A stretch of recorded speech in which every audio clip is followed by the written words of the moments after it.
ادامه فصل 9 کهن الگوهای پیوند ترامایی. مثل همه روش‌هایی که توی این کتاب گفتیم، اولین قدم برای شکستن چرخه پیوندهای ترامایی همین شاهد بودنه. اینجا میخوایم تراماهای دوران کودکیمون رو که توی فصل 3 معرفی کردیم از این زاویه نگاه کنیم که چه تأثیری روی روابط بزرگسالی ما دارن که خیلی از ما چند تا مورد از این کهن الگوها رو میتونیم توی خودمون شناسایی بکنیم. خیلی تعداد کمی وجود دارن که هیچ کدومو نمیتونن توی خودشون پیدا کنن و واکنش‌های ما به تراما ممکنه دقیقاً مثل مواردی که الان میگم نباشه.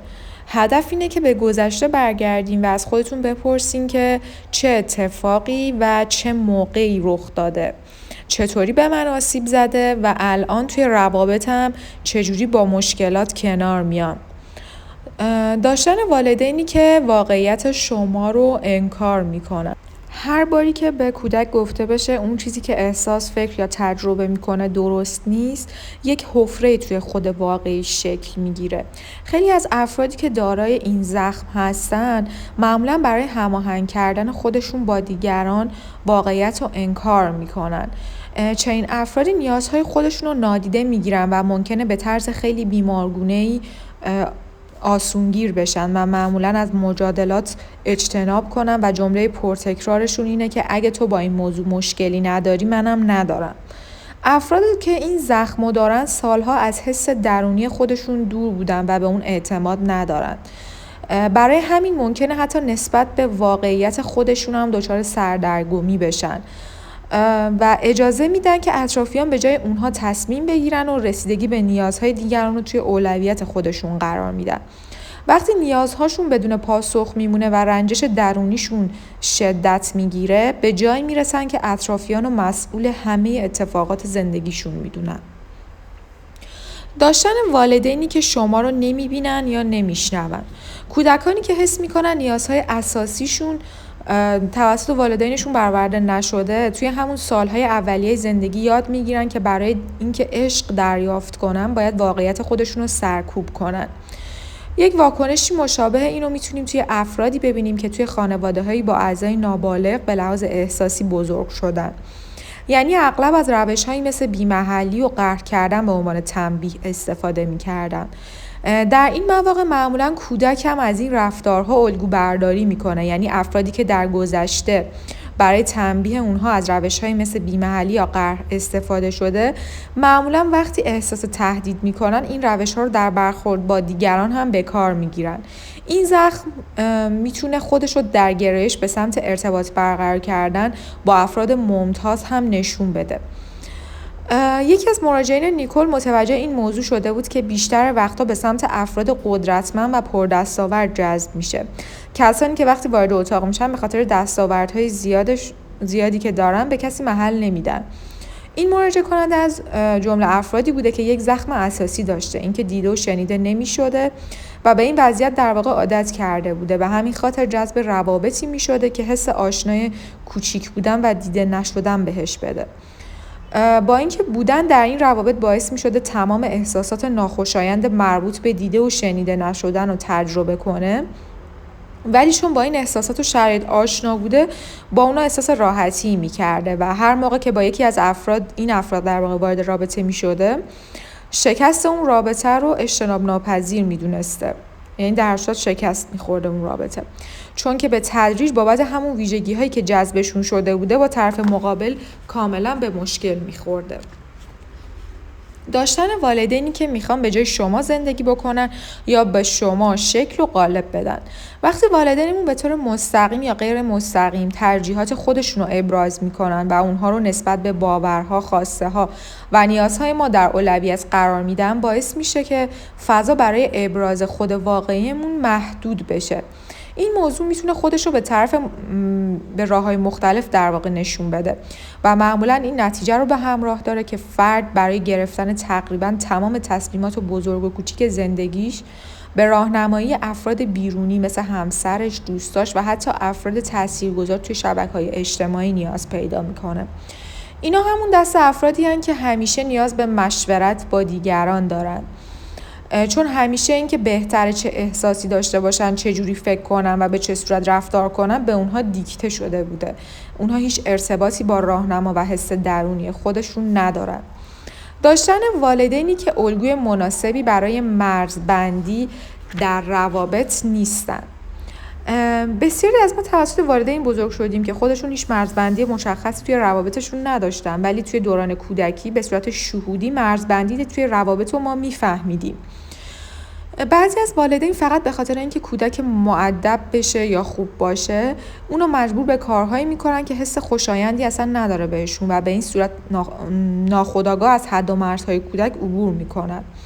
این تجربیات باعث میشه که ما حس درونی و محدودیت‌های ذاتی خودمون رو نادیده بگیریم و پیام‌های درونیمون رو زیر سوال ببریم. توی بزرگسالی ممکنه نیازهای خودمون توی روابط رو نادیده بگیریم و مدام به دیگران اجازه بدیم که از محدودیت‌های ما عبور بکنن.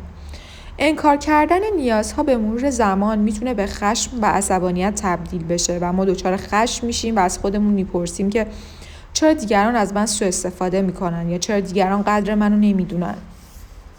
این یک واکنش طبیعی به موقعیتیه که در اون حد و مرزها زیر و پا گذاشته شده.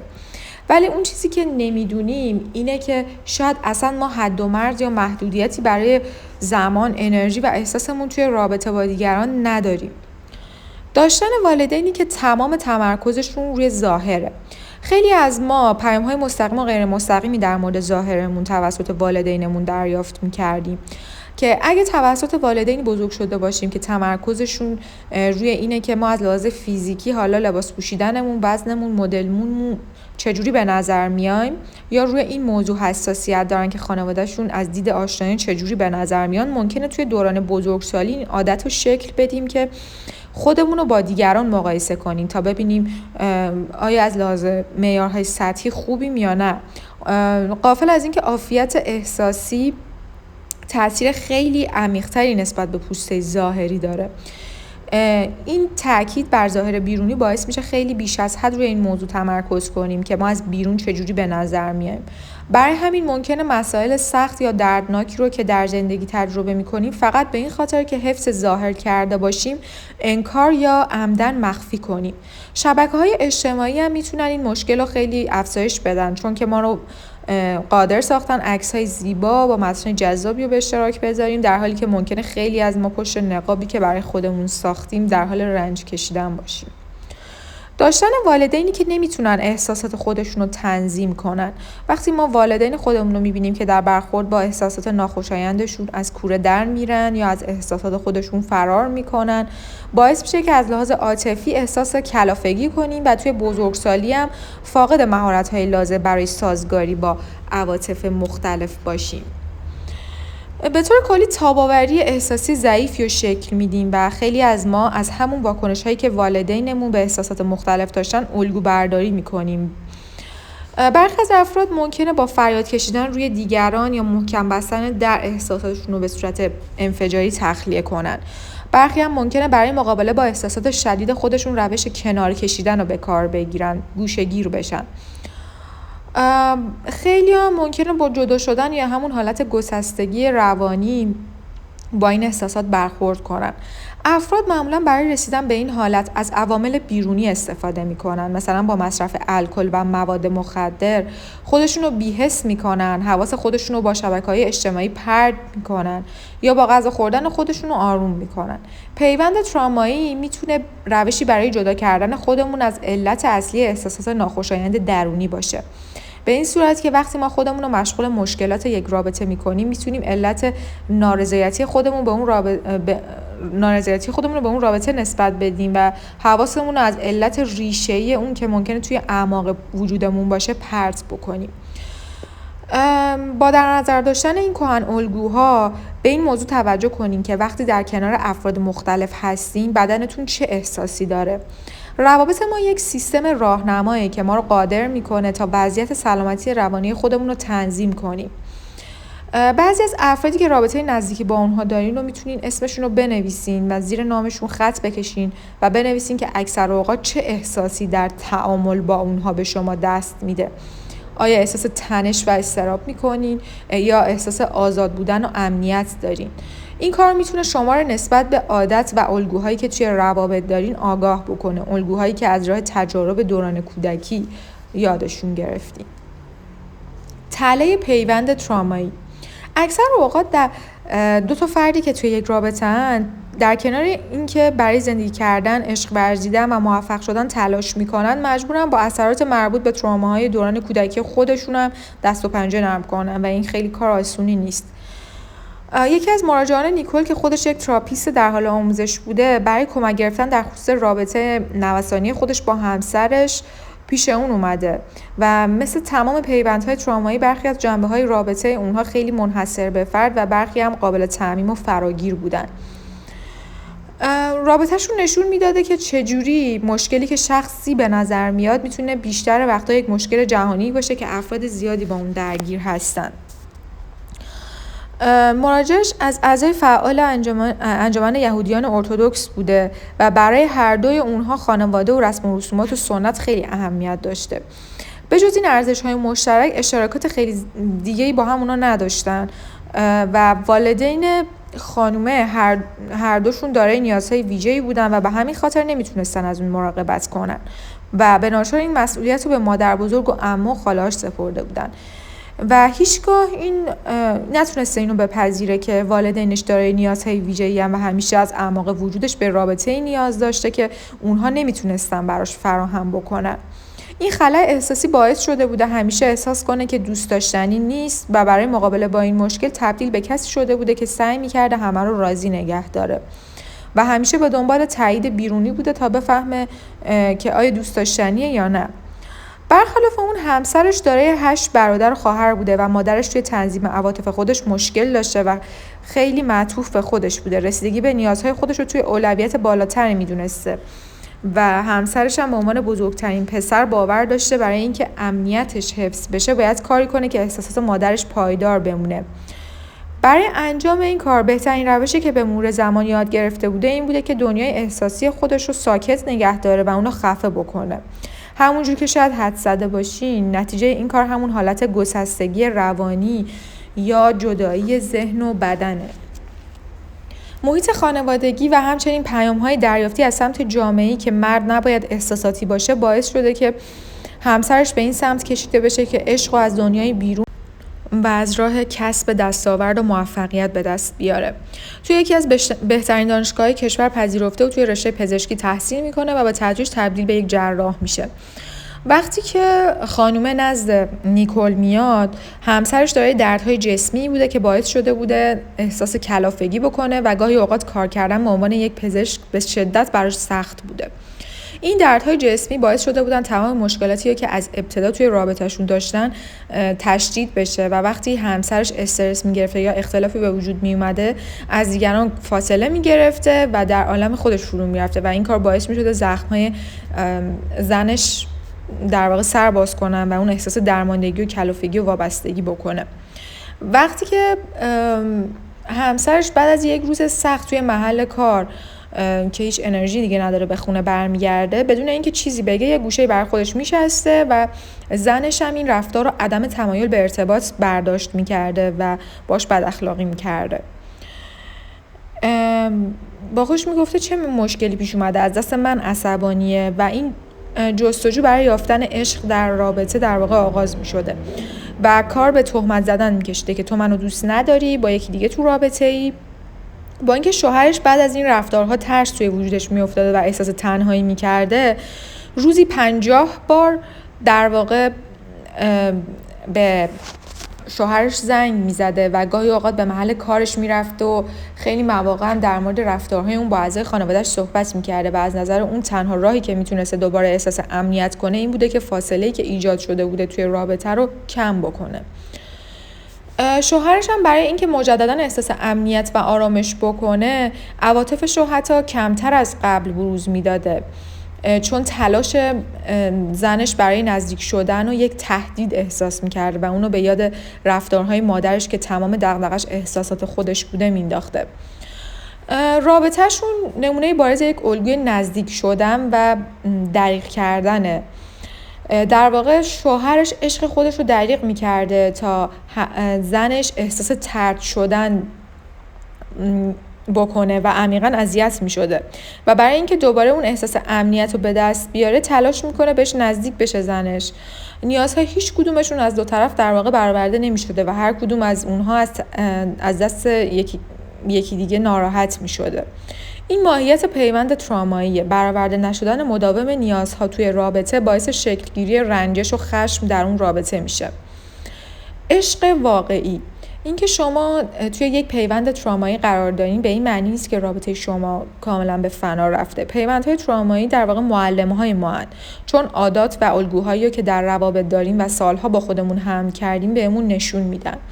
همون بخش‌هایی که میتونیم برای اصلاحشون دست به کار بشیم. خوشبختانه هیچ چیز قطعی در مورد این الگوها وجود نداره. مثل تمام چیزهایی که تا اینجا یاد گرفتیم، همین که به وجود این پیوندها آگاه میشیم، فرآیند تغییر میتونه آغاز بشه. من نمیگم که اون خانومه و همسرش پیوندهای ترامایی خودشون رو به طور کامل درمان کردن، ولی میخوام بگم هر دوی اونها موافقت کردن که روی خودشون و رابطهشون کار بکنن و نقش رو که در دوران کودکی در این پیوند بازی میکنند بپذیرن. الان اون خانومه روش‌هایی رو یاد گرفته که وقتی حس میکنه در حال گیر افتادن در تله پیوندهای ترامایی، از اونها برای مقابله با رفتارهای واکنشی احساسی استفاده میکنه، مثل تمرین‌های تنفسی و مدیتیشن که بهش کمک میکنن خودش رو از میل ذاتیش به واکنش نشون دادن جدا بکنه. شوهرش هم یاد گرفته که وقتی حس میکنه ناخودآگاه تمایل داره از لحاظ عاطفی فاصله بگیره، به همسرش بگه که حس میکنم میخوام فاصله بگیرم یا این موقعیت باعث کلافگی من شده. شاید از دید این یک شخص بیرونی و حتی از دید زنش خیلی کار بزرگی به نظر نیاد، ولی همین که اون تجربه درونی خودش رو به زبون میاره باعث میشه که زنش احساس کنه که از لحاظ عاطفی ارتباط خیلی بیشتری با اون داره و سیستم عصبیش تحریک نشه. وقتی زنش ابراز احساسات همسرش رو میشنوه، ارتباطی رو که نیاز داره دریافت میکنه و این موضوع باعث میشه که احساس امنیت کنه و فضای احساسی لازم رو در اختیار همسرش قرار بده. نیکول و همسرش هم توی شروع آشناییشون پیوندهای ترامایی داشتن که بعد از اینکه طلاق میگیره مدت طول میکشه تا بالاخره حس میکنه برای ایجاد روابط جدید آماده‌ایه. درست تو همین زمان بوده که با یک شخص دیگه آشنا میشه و خیلی جذب اعتماد به نفسش میشه. اون به شدت مطمئن به نظر میرسه و اون انرژی خیلی زیادی داره و براش جذابه. حتی افرادی که کاملا مطمئن به نظر میرسن هم دارای زخم هستن. اون کسی که نیکول باش آشنا شده اسمش لولیه که تراماهای مخصوص به خودشو داره. یک محیط احساسی پرتنش توی دوران کودکیش داشته و برای مقابله با این شرایط سبک دلبستگی اجتنابی رو توی خودش پرورش داده و برای همین ترس زیادی نسبت به پیوندهای عاشقانه داره.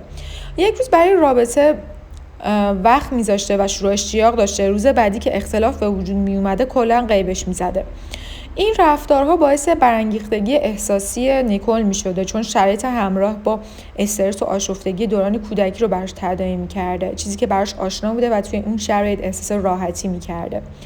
برای همین پیوندش رو با اون حفظ میکرده و وقتی اوضاع بد میشده اون احساسات مثل طوفانی تمام وجودش رو فرا میگرفتن و نیکول تا وقتی که اوضاع دوباره آروم بشه روی موج اضطراب سوار می‌شده. قبل از اینکه نسبت به این پیوند ترامایی آگاهی پیدا کنه، در این شرایط به روش‌های مختلف تمام تلاششون رو می‌کردن تا اوضاع بدتر بشه.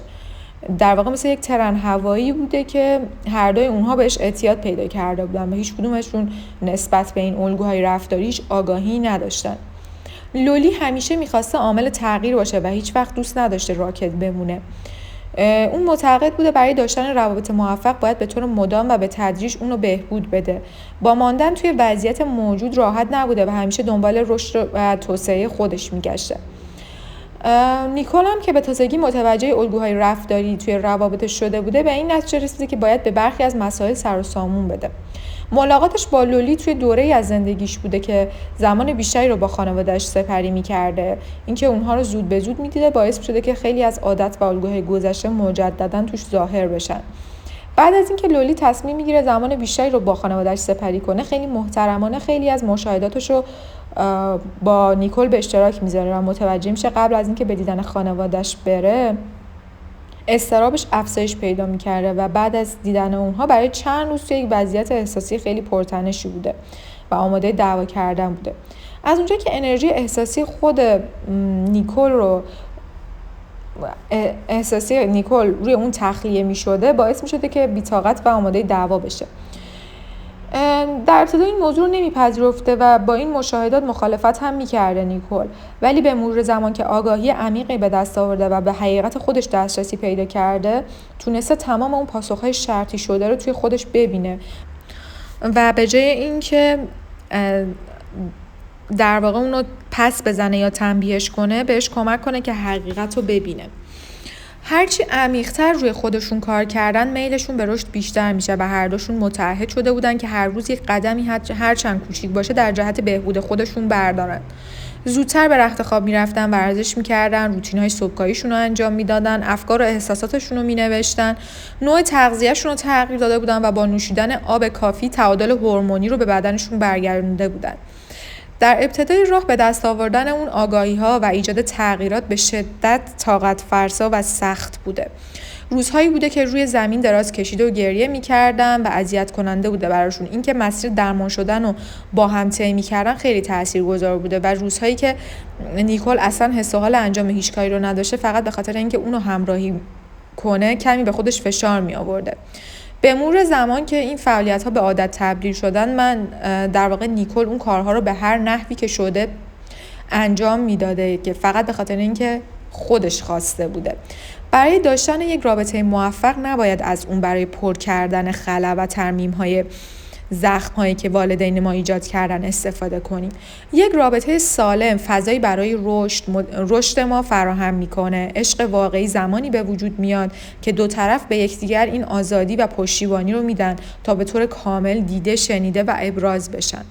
عشق واقعی مثل ترن هوایی مدام بالا و پایین احساسی نداره. عشق واقعی ریشه در این آگاهی داره که طرف مقابل جزء دارایی ما محسوب نمیشه. چیزی نیست که بتونیم مالک اون بشیم. قرار نیست مثل والدین ما باشه یا کسی باشه که ما رو درست یا درمان بکنه.